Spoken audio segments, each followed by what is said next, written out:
சிறுபான்மையினர் நடத்தும் கல்வி நிறுவனங்களில் அந்தந்த நிறுவனங்களின் பிரதிநிதிகளை ஆசிரியர்களை தெரிவு செய்யலாம் என்று நெல்லையில் நடந்த கிறிஸ்துமஸ் விழாவில் முதலமைச்சர் ஸ்டாலின் அறிவித்துள்ளார்.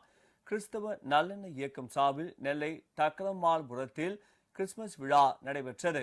இதில் பங்கேற்ற முதலமைச்சர் ஸ்டாலின் தென்னிந்திய திருச்சபை திருநெல்வேலி திருமண்டலம் சார்பில் அமைக்கப்பட்டிருந்த சாரல் தக்கர் மண்டபத்தின் பிரதான நுழைவாயிலை திறந்து வைத்தார். தொடர்ந்து பல்வேறு மதம் சார்ந்த தலைவர்கள் முன்னிலையில் முதலமைச்சர் கேக் வெட்டி அனைவருக்கும் பகிர்ந்தளித்தார்.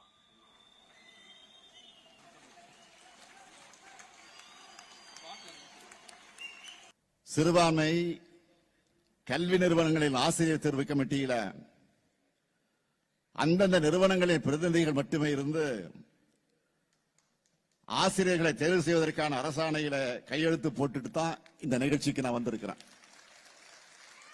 ராமநாதபுரம் மாவட்டம் கடலாடி வட்டம் மூக்கையூர் கிராமத்தில் இருக்கிற தொன்மை வாய்ந்த புனித யாக்கோபு தேவாலயம் 1,42,00,000 ரூபாய் மதிப்பீட்டில் புனரமைக்கப்படும். புதிய விதிமுறைகள் நடைமுறைக்கு வர்றதுக்கு முன்னாடியே நியமிக்கப்பட்ட 470 ஆசிரியர் நியமனங்களுக்கு ஒப்புதல் அளிக்கப்பட்டு கிறிஸ்துமஸுக்குள்ள அதற்கான ஆணைகள் வழங்கப்படும்.